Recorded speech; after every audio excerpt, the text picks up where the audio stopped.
Dear friends, कैसे हैं आप सब। उम्मीद करती हूँ कि आप लोग बहुत अच्छे होंगे। अपने हर बढ़ते हुए सब्सक्राइबर को थैंक्स कहती हूँ जिनकी वजह से मुझे आगे बढ़ने का मोटिवेशन मिलता है। अपने पिछले शॉर्ट्स में मैंने बेस्ट आउट ऑफ वेस्ट में एक बहुत ही प्यारा सा डेकोर बनाया है। अगर आप लोगों ने अभी तक मेरे उस शॉर्ट को नहीं देखा तो आप जाकर देख लीजिए। तो अब मैं अपने वीडियो को आगे बढ़ाती हूँ। फ्रेंड्स, जब आप लोग जानते हैं कि लॉकडाउन लगा था तो लोगों को बहुत से दिक्कतों का सामना करना पड़ा था और कुछ लोगों को इसमें बहुत मज़ा भी आया था। जैसे स्कूल और कॉलेजेस जो थे वो पूरी तरह से बंद हो गए थे, स्टूडेंट्स घर पर थे, वर्क फ्रॉम होम हो गया था। जो अमीर लोग हैं उन्हें तो कोई दिक्कत नहीं आई थी क्योंकि वो घर से अपना काम कर सकते थे। और दूसरी चीज़ ये है, जो हॉबीज़ वो सालों साल जिस पर ध्यान नहीं दे पाते, उन हॉबीज़ को उन्होंने इसी लॉकडाउन वाले पीरियड में डेवलप किया था। कुछ लोग क्रिएटिविटी करने लगे थे, कुछ लोग कुकिंग करने लगे थे, कुछ लोग ड्राइंग करने लगे थे, कुछ लोग म्यूज़िक में अपना इंटरेस्ट दिखाने लगे थे। तो इस तरह से लोग घर बैठे बैठे बहुत कुछ सीख गए थे, जैसे अपना काम खुद से कैसे करें। सबसे बड़ी चीज़ तो ये थी। सबसे ज़्यादा जो उसमें खामियाजा भुगतना पड़ा था वो गरीब लोगों को, जो रोज़ के रोज़ पैसे कमाते हैं। अब किस तरह से उनके घर का गुजारा हो, इस चीज़ में उनको बहुत सी दिक्कतों का सामना करना पड़ा था जब लॉकडाउन लगा था। तो ये तो बात हुई थी जनता की, लेकिन हमारे साइंटिस्टों को उस समय क्या फेस करना पड़ा था और कितना ज़्यादा फेस करना पड़ा था, किस तरह से उसकी वैक्सीन बनी और किस तरह से लोगों ने इस जानलेवा बीमारी से निजात पाई, इसका बहुत ही खूबसूरती से गोइंग वायरल नाम की किताब थी जो डॉक्टर भार्गव ने लिखी थी। उसमें बहुत ही खूबसूरती से इसको बताया गया है और उसी पर बेस्ड एक फिल्म बनी थी, द वैक्सीन वॉर। लेकिन ये जो फिल्म थी ये बॉक्स ऑफिस पर उतना कमाल नहीं दिखा पाई थी क्योंकि इस फिल्म के एंड में कोई बहस का मुद्दा नहीं मिला था जिससे राजनीति खेली जाए। लेकिन जो कश्मीर फाइल्स थी उसमें बहुत अच्छा मुद्दा मिला था लोगों को बहस का और लड़ने का। तो इस तरह से उस चीज़ को ज़्यादा तवज्जो दी गई थी और इस फिल्म को तो महत्व नहीं दिया गया था, लेकिन महत्व दिया जाना चाहिए था क्योंकि ये भारत की उपलब्धियों पर आधारित थी। भारत क्या कर सकता है वो इस फिल्म में बहुत ही खूबसूरती से बताया गया था। तो अब शुरुआत कैसे होती है, तो फ्रेंड्स यहाँ पर शुरुआत होती है Indian council of medical research के डायरेक्टर डॉक्टर बलराम भार्गव। वो एक वीडियो में देखते हैं कि किस तरह से लोग इन्फेक्टेड होके गिर रहे हैं और गिरते ही उनकी मृत्यु हो रही है। तो वो अपनी सहकर्मी निवेदिता से कहते हैं कि चाइना के वुहान में एक वायरस जो है वो पाया गया है और वो वायरस जो है सी फूड से आया हुआ बता रहे हैं कि वो सी फूड से आया है। सी फूड में जो मार्केट है वहाँ से आया है, लेकिन मुझे ऐसा नहीं लगता। मुझे लगता है कि ये जो लैब है उसमें ये वायरस बनाया गया है, ये सी फूड से नहीं आया और ये लैब में बनाया हुआ वायरस है और उसके बाद ये सी फूड में आया है। यानी कि इनडायरेक्टली ये बात कह दी गई कि जो ये चाइना द्वारा बनाया गया वायरस है। दूसरी बात दूसरी बात, जब इसके बाद एक मीटिंग बैठाई जाती है तो उसमें इस बात पर चर्चा होती है कि क्या Indian council of medical research के पास वो क्षमता है कि वो इस वायरस से लड़ने के लिए वैक्सीन बना सके। तो इस पर जो निवेदिता होती है वो कहती है कि इंडिया में ही क्षमता है और जो Indian council of medical research है बहुत पुरानी एजेंसी है। हम लोगों की क्षमताएं जग जाहिर नहीं हो पाती हैं क्योंकि हमारे पास कोई रॉकेट नहीं जिसकी पूंछ पे हम आग लगा के आकाश में भेज दें कि वो रॉकेट मार्स तक चला गया। ऑफ कोर्स हम ये कर सकते हैं।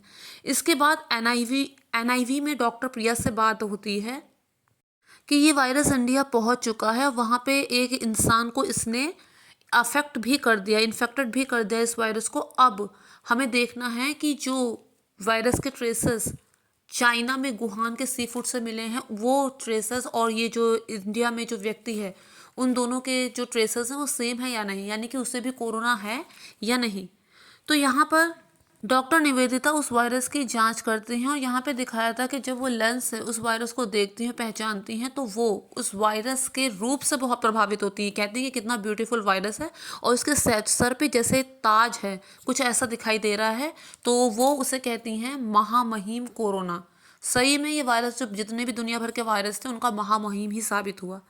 इसके बाद अब इस वायरस से लड़ा कैसे जाए, इस बारे में वो लोग बात कर ही रहे होते हैं, तभी एक पत्रकार, जो रोहिणी यहाँ पे बताया गया एक पत्रकार थी, तो वो सरकार के खिलाफ थी और सरकार के खिलाफ ही वो अपनी न्यूज़ बनाया करती थी। तो वो जो पत्रकार थी उसका काम था किसी तरह सरकार को गिराना, उसकी कमियों को उजागर करना। तो इसलिए वो क्या करती है, जो जो कमियां होती हैं हमारे देश की, उन्हें वो जब जाहिर करती है उसी पर न्यूज़ बनाती है, उसी में मिर्च मसाला लगाकर उसे लोगों के सामने प्रस्तुत करती है। जैसे कि पीपी किट कम है, ऑक्सीजन सिलेंडर कम है, इस तरह से वो टैग लगाकर ये भी कह देती है कि इंडिया कांट डू इट। तो जब डॉक्टर बलराम इस बात को सुनते हैं तो उन्हें बहुत बुरा लगता है कि ऐसे कैसे कह दिया कि India can't do it. Of course India ये कर सकता है। हमें खुद की अपनी वैक्सीन बनानी होगी, क्योंकि इसके अलावा हमारे पास और कोई ऑप्शन नहीं है, क्योंकि ये तो जान ही चुके थे कि वायरस कितना ज़्यादा जानलेवा है। इसके अलावा ये खबर भी सामने आती है कि ईरान में कब्रिस्तान में जगह नहीं है लोगों को दफनाने की, इतनी तेज़ी से लोग मर रहे हैं, और हमारे भारत के 6,000 लोग वहाँ जाकर फंस गए हैं। वहाँ वो कैसे जीवित रहेंगे, कैसे सरवाइव करेंगे, तो इसलिए उनको वहाँ से वापस लाना होगा। इसके लिए डॉक्टरों की एक टीम तैयार करनी होगी। वो टीम वहाँ पर जाएगी, उनकी जांच करेगी, और फिर उसके बाद अगर वो संक्रमित नहीं हैं तो उनको वापस यहाँ लाया जाएगा, नहीं तो उन्हें आइसोलेट करके उन्हें वहाँ पे आइसोलेट करके जो जिस तरह से आगे प्रोसीजर होगा उसे किया जाएगा। तो 6,000 लोग भारत के जो थे वो वहाँ पर फंसे हुए थे और उनको यहाँ पर लाना था। एनआईवी में जब डॉक्टर निवेदिता से बात की जाती है तो वो अपने जो स्टाफ था उनमें बोलती हैं सभी को कि ईरान से हमारे 6,000 लोगों को वापस लेकर आना है, उसके लिए वो टीम तैयार करना चाहती है, लेकिन जितना भी मेल स्टाफ होता है वो वहाँ जाने से मना कर देता है। वो कहता है कि ईरान के जो हालात हैं वो ठीक नहीं है, ऐसे में हम लोग वहाँ नहीं जा सकते। फीमेल डॉक्टर्स हिम्मत दिखाती हैं, वो जाने के लिए रेडी भी होती हैं, लेकिन डॉक्टर निवेदिता उन्हें भेजने के लिए लेकिन डॉक्टर प्रिया उन्हें भेजने के लिए रेडी नहीं होती हैं। वो कहते हैं कि औरतों के लिए तो वहाँ के हालात और भी ज़्यादा ख़राब है और मैं लेडीज़ को वहाँ नहीं भेज सकती, और वो रिटर्न में लिख कर दे देती है ऊपर कि नहीं, लेडीज़ को नहीं भेजा जा सकता। तो इस पर जो डॉक्टर बलराम होते हैं वो उस पर बहुत ज़्यादा गुस्सा होते हैं, और गुस्से में ये यहाँ तक कह देते हैं कि यू आर फायर्ड। एक बात बताइए, अगर आपके घर में आग लगती तो क्या आप इस बात पर बहस करते हैं कि पानी कौन लेकर आएगा, लड़का पानी लेकर आएगा कि लड़की पानी लेकर आएगी? उस समय आप लोगों का ये मोटिव होता है कि किसी तरह से घर को जलने से बचाना है, तो फिर यहाँ पर आपका मोटिव अलग कैसे हो गया? हम 6,000 लोगों को वहाँ मरने के लिए छोड़ दें केवल इसलिए कि हमारी जान भी जा सकती है? क्या जो सीमा पर जवान खड़े होते हैं वो भी अगर इस तरह से करने लगे कि हमारी जान भी जा सकती है, तब तो हो चुकी देश की सुरक्षा। वो ये भी कहते हैं कि हमें सिर्फ मछली की आंख को देखना है, और इस समय जो मछली की आंख है वो ये है कि किस तरह से इस वायरस से लड़ा जाए। तो उसके बाद डॉक्टरों की एक टीम बनती है और उसके बाद वो वहाँ पर जाते हैं और वहाँ से लोगों को बचाकर वापस इंडिया ले आते हैं। हाँ, ये बहुत बड़ी उपलब्धि होती है, लेकिन इतना पर्याप्त नहीं होता। हमें तो इस वायरस से लड़ना था, और वो कैसे किया जाए? रोहिणी जो पत्रकार थी वो फिर से चाल चलती है। वो कहती है, वो न्यूज़ बना के छाप देती है कि अमेरिका के जॉन हॉकिंस ने एक रिपोर्ट पब्लिश की है, और उसमें रिपोर्ट में ये लिखा है कि जुलाई 2020 तक 40 करोड़ लोग जो हैं वो इन्फेक्टेड हो जाएंगे। किस वजह से? कोरोना की वजह से। अब जब वो ये न्यूज़ छाप देती है तो फिर से उनका डॉक्टर भार्गव जो होते हैं उनका माथा टनकता है, और यहाँ पर साइंटिस्टों को थोड़ा सा ब्रेक मिलना वाला ही होता है कि अब वो इतना बड़ा काम कर चुके हैं तो थोड़ा सा उन्हें ब्रेक मिले, कहीं 20-20 दिनों से वो घर नहीं गए हैं। तो तुरंत वो उनको बुलाते हैं और फिर से कहते हैं कि इस वायरस को जल्द से जल्द आइसोलेट करो, और उसे आइसोलेट करने के बाद वैक्सीन कैसे बननी है उस पर विचार करो, और जितनी जल्दी हो सके इस पर वैक्सीन बनाओ।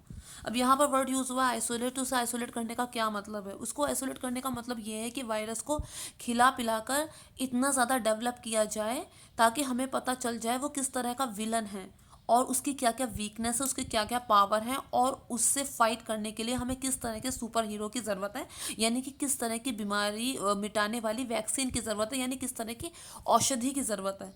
तो यहाँ पर आइसोलेट करने में भी उन्हें बहुत दिक्कतों का सामना करना पड़ता है, क्योंकि इसे किसी पर्टिकुलर टेम्परेचर पे रखना होता है और तब तक वो वायरस मर जाता है। तो कुछ इस तरह से बहुत सारी दिक्कतें आती हैं आइसोलेट करने में, लेकिन किसी तरह डॉक्टर प्रिया उसे आइसोलेट कर लेती हैं। डॉक्टर भार्गव को जब ये बात पता चलती है तो भी वो खुश नहीं होते, क्योंकि अभी मंजिल बहुत दूर होती है। तो वो कहते हैं इतना काफ़ी नहीं है, अब वैक्सीन बनाने के लिए सब लोग जुट जाओ। जब वो वायरस आइसोलेट होता है तो इंडिया वो पांचवा देश बन जाता है जिसने वायरस को आइसोलेट किया था। लेकिन तभी ऐसा होता है कि जो केसेस होते हैं कोरोना के वो बहुत ज़्यादा बढ़ जाते हैं। जो प्राइम मिनिस्टर होते हैं वो जो साइंटिस्टों से कहते हैं कि केवल साइंस ही इसका इलाज है। बहुत सारे लोग आएंगे आपके पास चूरन टुटके लेकर, लेकिन आपको सिर्फ साइंस की आवाज़ सुननी है। अब उस वैक्सीन को बनाने के लिए चूहों पर बहुत सारे सैंपल टेस्ट किए जाते हैं। चूहों पर बार बार वो सैंपल टेस्ट करते हैं, और ये कितना ज़्यादा पेचीदा काम था और कितनी इसमें मेहनत थी, वो तो उसी समय साइंटिस्ट ही बता सकते थे। कई कई घंटों से वो सोते नहीं थे, और महीनों से वो घर नहीं गए थे, और काम करते करते उनके दिमाग भी गड़बड़ा गए थे। उनका दिमाग जो था वो भी बिल्कुल ख़त्म होने की स्थिति में था। लेकिन धीरे धीरे अपनी मेहनत से वो चूहों पर अपने सैंपल टेस्ट कर लेते हैं, और इस तरह से अब वो आगे के स्टेप पर बढ़ जाते हैं। अब उनके पास जो सबसे बड़ी चुनौती थी वो ये थी कि उन्हें नॉन ह्यूमन टेस्ट करना होगा। इसके लिए उन्हें मकैक बंदरों की ज़रूरत है। ऐसे बंदर जूस में नहीं मिलते, और उनके पास जो बंदर थे वो बूढ़े हो चुके थे, और उन पर सारे एक्सपेरिमेंट नहीं किए जा सकते थे, क्योंकि उनका ब्लड प्रेशर भी चेक करना था। उनके साथ और भी बहुत सारे उन्हें प्रैक्टिकल करने थे, और उसके बाद ही वो उन पर वैक्सीन टेस्ट कर सकते थे। अब इस पर डॉक्टर भार्गव कहते हैं कि बंदर नहीं है तो बंदरों को पकड़ के लाया जाए। तो फिर साइंटिस्टों को बाकायदा भेजा गया बंदरों को पकड़ने के लिए, क्योंकि उस समय जो बंदर पकड़ने वाले थे वो उनको नहीं मिले थे, उनके रोजे चल रहे थे, तो उन्होंने बंदर पकड़ने से मना कर दिया था। तो इस तरह से फिर साइंटिस्टों को वहाँ पे भेजा गया था। वो जंगल के भीतर गए थे, और इसमें भी उन्हें बहुत सारी दिक्कतों का सामना करना पड़ा था, लेकिन आखिरकार वो 28 बंदरों को पकड़ कर ले आए थे। अब जब पता चला विदेशी लोगों को, जब ये पता चला कि बहुत तेज़ी से इंडिया जो है वो वैक्सीन बनाने के कगार पर है और बहुत तेज़ी से इसमें आगे बढ़ रहा है, तो वो उसको कहते हैं, जो रोहिणी थी जिसको वो फंड देते थे, जिसको वो पैसा देते थे, कहते थे कि तुम अब एक ऐसी रिपोर्ट छापो कि इंडिया की जो वैक्सीन बनी है वो बिल्कुल बेकार है, और जो लोग जो वैक्सीन बनी है वो बिल्कुल बेकार है, और जो विदेशी वैक्सीन इंडिया को दी जा रही है, इंडिया उसे एक्सेप्ट क्यों नहीं कर रहा है, और वो क्यों इतने सारे लोगों को मरने के लिए छोड़ रहा है। डॉक्टर प्रिया कहती है कि हमें इसका जवाब देना चाहिए, लेकिन डॉक्टर भार्गव का कहना है कि सुअर से नहीं लड़ना चाहिए, वो हमें गंदा कर देगा कीचड़ में, और उससे बहुत मज़ा आएगा। तो मैं सिर्फ कर्मों पे विश्वास करता हूँ, और आप अपने आगे का स्टेप जो हैं उनको कीजिए। इसी बीच डॉक्टर भार्गव जो होते हैं वो भी बहुत ज़्यादा बीमार पड़ जाते हैं। वीडियो कॉल के थ्रू उनसे बात होती है। तब वो कहती है डॉक्टर प्रिया कि हमने जो नॉन ह्यूमन ट्रायल किया था वो हमारा सक्सेसफुल हो गया है। इस पर वो फिर से कहते हैं कि अब ह्यूमन ट्रायल के फ़ेज़ 1 और फ़ेज़ 2 इनकी तैयारी की जाए, और डेडलाइन सबको दे दो कि 15 अगस्त की डेडलाइन है, और तब तक फ़ेज़ 1 का डाटा जनरेट कर लिया जाए। बहुत कम समय था, तो रोहिणी इस बात का फिर से फ़ायदा उठाती है। जो पत्रकार थे वो कहते थे कि इंडिया में जो वैक्सीन है वो जल्दबाजी में आ रही है, किससे पता कि वो वैक्सीन है या सिर्फ पानी, उसे लेने से कहीं लोगों की मौत तो नहीं हो जाएगी। तो इसका ये परिणाम निकलता है कि लोग वैक्सीन लेने से डरते हैं, और इस तरह से लोगों को बहुत ज़्यादा दिक्कतें आ जाती हैं। इतना कहा जाता है कि लॉकडाउन है, भीड़ भड़ाका नहीं करना है, पीएम आदेश जारी कर देता है, लेकिन उसके बावजूद लोग नहीं मानते, और कोरोना की दूसरी लहर आ जाती है जो और भी ज़्यादा भयानक होती है। अब इसके बाद जो होता है WHO जो होता है, ये रोहिणी के जो लगातार जो फेक न्यूज़ आ रही थी, लगभग 14 फेक न्यूज़ आ रही थी, तो उस तरह से जो WHO होता है वो इंडिया की वैक्सीन को अप्रूवल नहीं देता, और चाइना की वैक्सीन को उसने पहले ही अप्रूवल दे दिया होता है। तो डॉक्टर प्रिया कहती है कि हम साइंटिस्ट हैं, लेकिन ये बात तो हम समझ रहे हैं कि हमारी वैक्सीनों के साथ भेदभाव किया जा रहा है। हमें एक प्रेस कॉन्फ्रेंस करनी चाहिए और लोगों को बताना चाहिए, इस बारे में हमें बात करनी चाहिए। डॉक्टर भार्गव जो हैं वो प्रेस कॉन्फ्रेंस के लिए हामी भर देते हैं, लेकिन वो खुद उसमें नहीं आते हैं। तो इस पर लोगों से सवाल, लोग जो हैं पत्रकार जो हैं वो भारत के साइंटिस्टों से, जो टीम वहाँ पे बैठी होती है उनसे सवाल करते हैं कि जब विदेशी वैक्सीन लगातार दरवाज़ा भारत का खटखटा रही थी तो उनको अप्रूवल क्यों नहीं दी गई। तो उसने बोला, तो सब जो डॉक्टरों की टीम होती है वो बताते हैं कि अप्रूवल उन्हें इसलिए नहीं दी गई क्योंकि उनकी शर्तें जो थी वो हमारे बस से बाहर थी। सबसे पहली बात तो ये है कि वैक्सीन को -17 डिग्री सेल्सियस टेम्परेचर में रखा जाता है, और सलाइन में उन्हें रखा जाता है। वो सलाइन वो हमें देने के लिए रेडी नहीं थे। जो विदेशी लोग थे, वो हमें, जो विदेशी साइंटिस्ट थे, वो सलाइन हमें देने के लिए रेडी नहीं थे। इसके अलावा कई करोड़ रुपए हमें एडवांस में देने के लिए उन्होंने कह दिया था, लेकिन इसके लिए जो स्पेशल सिरिंज होती है वैक्सीन के लिए, वो भी देने के लिए वो रेडी नहीं थे। इसके अलावा जो हमारे देश में उन्हें वैक्सीन को देना था, तो सबसे पहले हमारे देश के लोगों पे उसका ट्रायल होना चाहिए था, लेकिन वो उसके लिए भी रेडी नहीं थे। क्योंकि नियम तो यही कहता है कि अगर हम किसी और दूसरे देश की वैक्सीन को यूज़ कर रहे हैं तो सबसे पहले हमारे लोगों में उसका ट्रायल होना चाहिए, लेकिन वो उसके लिए भी रेडी नहीं थे।